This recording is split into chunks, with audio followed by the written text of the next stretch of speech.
A search for a Canadian missing in California is entering its 5th day. Paul Miller went hiking at Joshua Tree National Park last Friday morning, and his wife reported him missing hours later. Let's bring in Sarah Galashan with more on the search. So Sarah, what's the latest? Well, Andrew, so this goes back to Friday the 13th. 9 a.m. is when Paul Miller set out on this hike. He told his wife he was going to be back in a couple of hours, and when he didn't return, she notified authorities. The search began shortly after. It was on the Saturday that the public was notified about the fact that he was missing, and that the search then from there has really ballooned in terms of the efforts to try and find Paul Miller.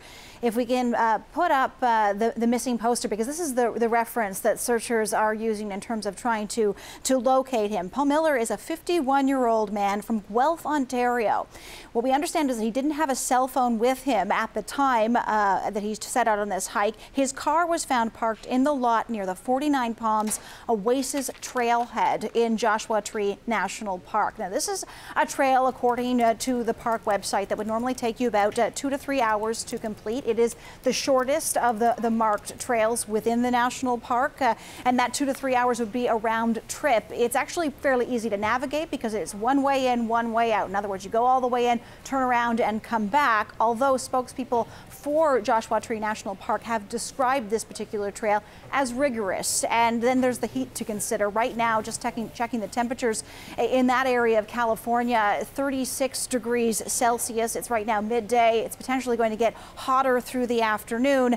And because of that heat throughout the park, it's not possible to use heat-seeking equipment to try and locate him. It's just too hot overall, although they do have helicopters in the air, and in total there are 90 people involved right now, Andrew, in trying to find this Ontario man. So this is now day 5 of the search. How hopeful are authorities that he'll be found?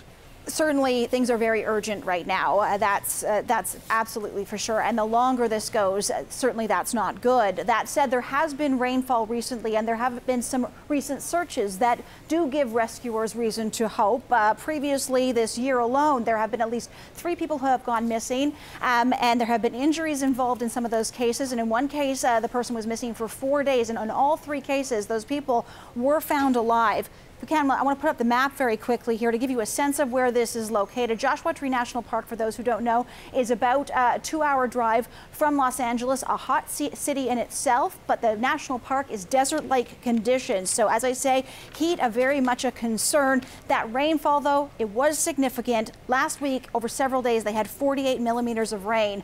And if you do the math, Andrew, that's actually 40% of what the national park gets annually. So that is really what rescuers right now are clinging to in terms of their hope. All right, Sarah, thank you.